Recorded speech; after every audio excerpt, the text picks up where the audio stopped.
All right, hi everyone. My name is James White. I'm a program manager on the Visual Studio App Center team, and I'm really excited to speak with you today about how you can improve your development process for mobile games through App Center, and also talk a little bit about what we're working on in the future. So, really excited to be here at GDC. This is my second one working at Microsoft, and it's really cool just to see how things have evolved even over the past year. So, to start out, I want to talk about expectations. When it comes to games, I think it's fair to say that we as players have great expectations for the games that we play, and our expectations are at an all-time high. The industry has really come a long way since its early days. I remember playing Super Nintendo and Nintendo, playing Mario, playing Zelda, and those types of games are very engaging, and they really brought a lot of imagination. But if you just look around here on the floor now, the quality, the fidelity, the design approach to games is at its best. And so in this world, we as players expect more from the games that we play. Also, over the past few years, we've noticed a trend of live service games. It's not the idea of shipping a game once. In this world of live service, we ship content updates daily, weekly, monthly, and we want to make sure our players continue to be engaged. They continue to play games. It's almost kind of becoming overwhelming that every game is expected to be played for 80 to 100 hours plus. But to do that, you need to give them new things to play all the time. Also, when we play differently today. Back when I was a little kid, I was playing on a console, and then it moved to a PC. I was kind of backwards in that regard. But now we've got mobile phones, we've got headsets, we've got watches, we've got tablets, we've got all sorts of ways to be able to engage with our favorite medium and to be entertained. And each of those comes with their own challenges. We as players want to be supported on the platforms that we own. We don't want to be left out. So these expectations are translated to us as developers, and they bring challenges to us as developers.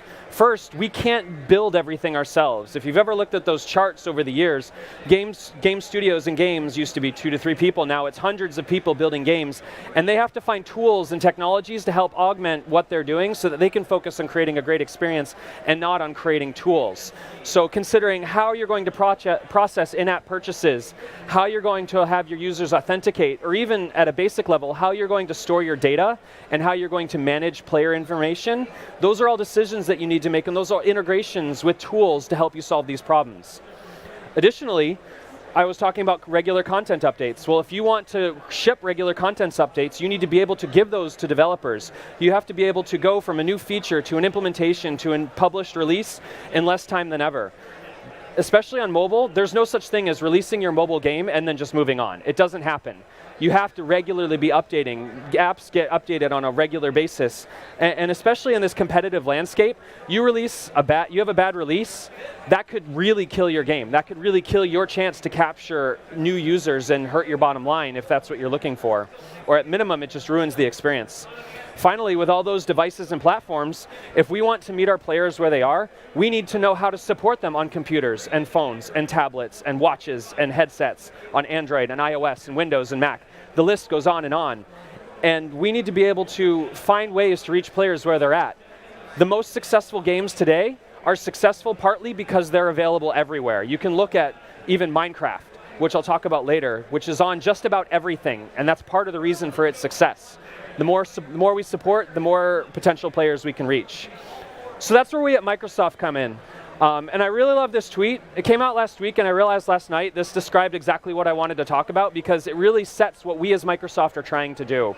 We created this concept of the Microsoft Game Stack to help you know that we have something for you. No matter the game, no matter the platform, no matter the ecosystem, whether it's you're writing code and tools in Visual Studio, or you're looking at cloud backend services to power your game in Azure, or with App Center augmenting and automating your development pipeline, we want to be here for you. We have brought these tools together so you can create great and operate cloud-first games. So let's talk about the typical development cycle. I would suspect that many of you have seen a process that looks something like this. You come up with an idea, and so you create a repository. You start iterating on your first prototypes, you get something out there to prove out this idea, and you have a playable build. It's a really exciting moment to say the idea that we have is something we want to bring out. And so you say, well, I think we can release this. So we set a target release date in the future, and then maybe we set a date for alpha testing. We're going to go start sharing it with our friends and family, and then maybe we're going to get some sort of public beta. We're ready. Things are looking good. And then something happens. Something breaks, something unanticipated goes on. Maybe the feedback wasn't as good as what you wanted. Maybe just tooling wasn't coming up to speed. These are challenges that happen every time we get into development. Well, what does that do? It pushes back our dates. Suddenly, we're testing later. We have to push everything back because we want to make sure things are ready. We're shipping much later than we actually wanted. These are the challenges that we face on a day-to-day basis. Now, delays and issues are normal. There is no such thing as a game that runs perfectly. And you can't predict all uncertainties, but what you can do is use good development practices to help mitigate these issues. And that's where App Center comes into play. We are able to help you be able to mitigate some of those challenges by building smarter, building faster, and being able to catch issues sooner. I like to group App Center's offering into two general categories. The first is going to be DevOps, your developer practices, and the second is going to be post-launch engagement and monitoring to learn from your game and be able to make good decisions based on that. On the DevOps side, it's all about automation, saving you time and saving you efficiency, building your app on every commit, committing your code to a repository and building it in the cloud, being able to detect issues at integration point, not some point down the line. It really saves you time to be able to say, I've committed my work for the day, and there's a build ready for me to use in some form. Well, what can you do with that build? Well, the first thing you're probably going to do is test. You want to be able to take that build and make sure it works. Make sure that functionality that you expect to be there is there. Make sure that you don't introduce any regressions. What we can do with App Center is we have a device cloud of over 3,000 physical devices that you can run your game on. Verify that it works. Make sure that things are continuing to be smooth. And again, you don't introduce issues that were previously resolved or that shouldn't have been there in the first place. Then finally, distribution, getting your app out to your users. All of this can be an autonomous process. You've done your build, you've done your tests, and a system says, great, send it out to my QA team. Send a new build out to my friends and family, or maybe publish to the stores, or ready to go, everything checks out. Things that can be managed by computers and managed by the cloud should be managed by computers and by the cloud. So you as a developer have more time to do what you want, which is develop, not manage infrastructure. We take care of the infrastructure for you. So you've got a build out. This is where you get into the monitoring. This is where you get into the learning. App Center has the ability to give you analytics, give you diagnostics. You get stack traces and reports when there's crashes. You get device information, user information. You can know what your users are doing, if they're discovering new features. You use that information to be able to really prioritize how you want to build your game. Maybe you're seeing a lot of upswing of users in South America, so you should use that information to build a localization for Spanish, help increase adoption there. Maybe you see that a lot of players are having trouble beating the second level boss. Well, maybe tweak it to make it a little bit easier, offer incentives. That's what diagnostics and information can provide for you. Finally, you use your beta testing groups to get feedback and learning and be able to make educated decisions in the future, like I said. These really are not options anymore. The question is, are you using all the tools available at your disposal, or are you sitting at your desk, typing on your phone, trying to guess and find these things by yourself? You shouldn't have to, and we don't believe that's necessary. Now, if you haven't talked with PlayFab, they really offer a great solution in that engagement portion, and we, a year ago when the acquisition happened, actually started talking with them. We found that the PlayFab team and the App Center team shared a lot of similarities. We had a lot of collaborating goals, and we actually started complementing each other in our services. So what we've done over this past year is actually started integrating the two services to make it a better experience for you. So I was talking about diagnostics and information. We've actually set it up and just launched today the ability to export your diagnostics information and your crashes into PlayFab. So right now you can see the crash information as it happens. You actually are very soon are going to be able to see it on a per player basis as well. So if you have a specific user, you can see what crashes are affecting that user. What we are working towards over the next couple months is making it so that you can actually have crashes be a registered event in PlayFab, and you can take that data and cross it with, say, a segment of your top performing players or your most valuable customers. And if they have a crash, maybe you automate some behavior that sends them some sort of redemption code as a thank you for their patience. Or you just at minimum send a message to affected users saying, hey, we just noticed there was an instability, we're working on it.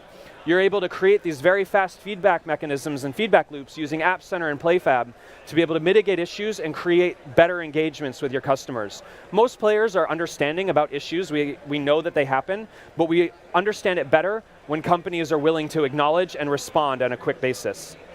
So let me take a moment to just kind of work through those different pieces and show you how you can get started. Because it's one thing to say, oh, there's these great technologies out there, but how does that apply to me? Can I even do this? So I'm going to just jump over real quick. I've got a Unity game here, and I've cheated a little bit just because I don't know how conference Wi-Fi is going to do, so I've pre-installed some things, but I can at least walk you through it. From Unity here, I've got a project, and to get started with App Center, all I had to do was install the extension editor. So there's the extension editor here. It's a single package you can find on our NuGet page. You install that, and then click a single button, add SDK. It installs all our SDKs for you, and you're pretty much halfway done. Oh, I don't want to do that. No, don't remove it. From there, to get actual App Center created and started, create an empty object. I like to name it App Center so I know what I'm doing, but you can name it whatever you want. And you apply the App Center script. Where did it go? There it is. To your new object. You do that, and again, I've already configured some of this ahead of time. You create an instance in App Center, you grab your app secrets, and you're done. That's it. So install an SDK, create an empty object, apply the behavior script, and register your IDs, and you are now getting crash reporting, you're getting analytics automatically. That's all it takes. So 5 minutes, depending on your internet speed. If you want to get creative from there, you can actually start augmenting that. One of the things that App Center does, as I mentioned, is allows you to dig into events and programming. So the unicorn toss demo that we actually have here on the floor is available, and I want to get a notification if a user ever has an issue with their email. So what I can do is add a quick event.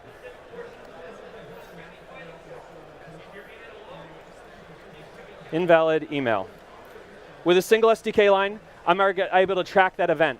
Could be interesting. What you could do is track events, say, when users log in, when users make a purchase, when users start and finish a boss, and you can start triaging it. What % of users are completing the first level? Well, you can log events and track that information.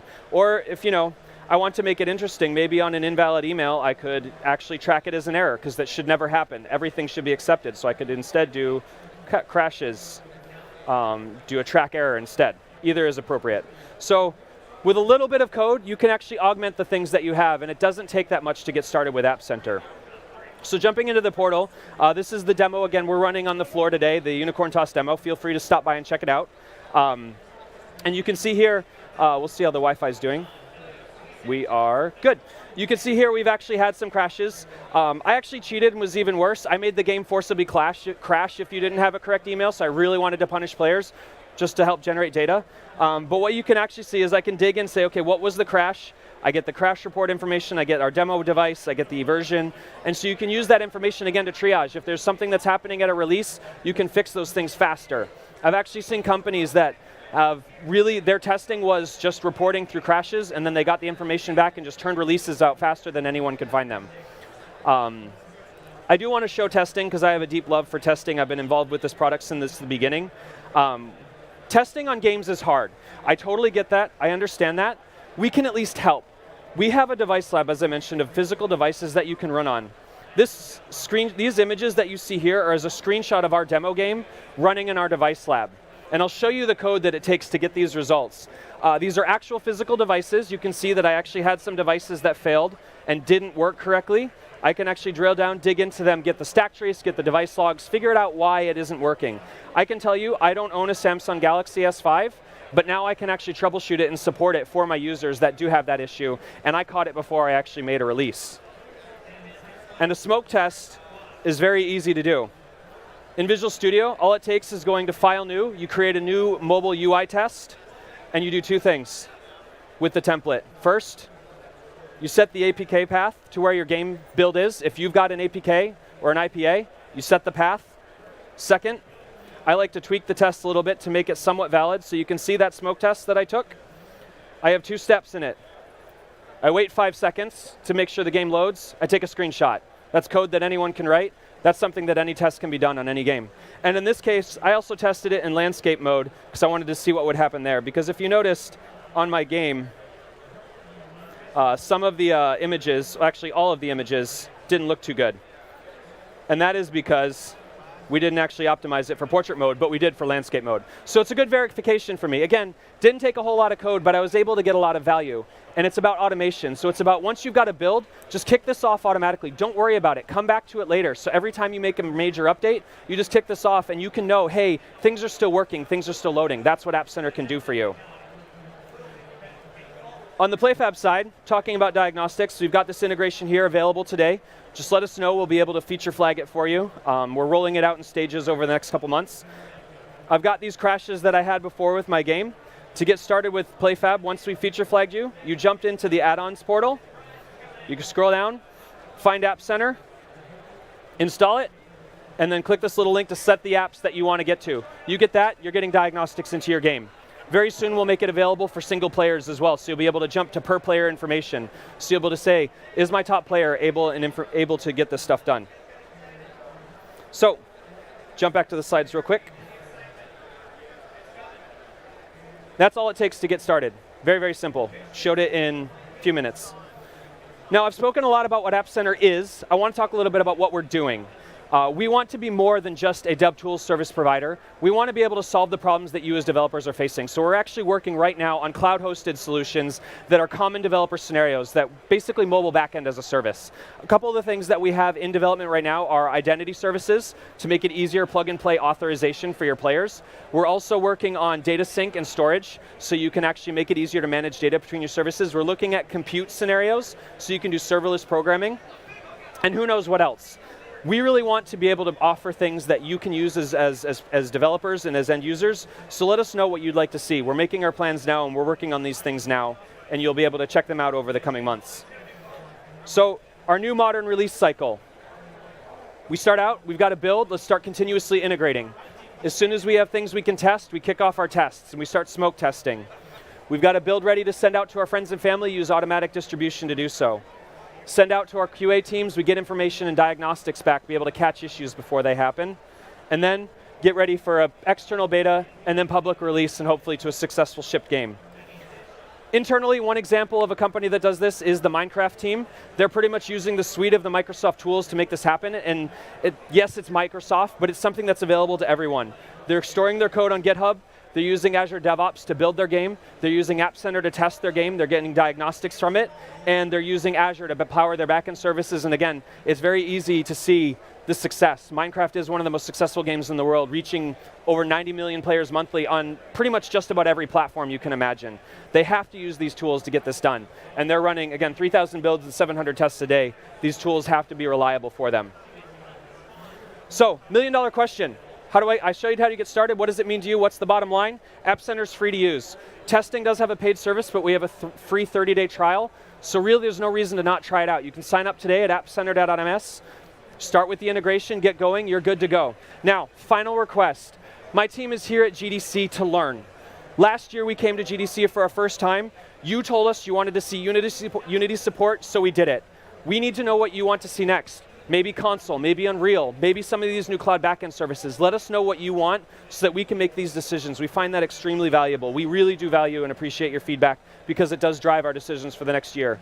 I personally have a passion for games. I started my career in games. I want to make you successful, so let me know. That's it. I want you guys to go and make great games. If you have any questions, you can ask me now. You can find us at the booth. We'd love to hear from you. Thank you.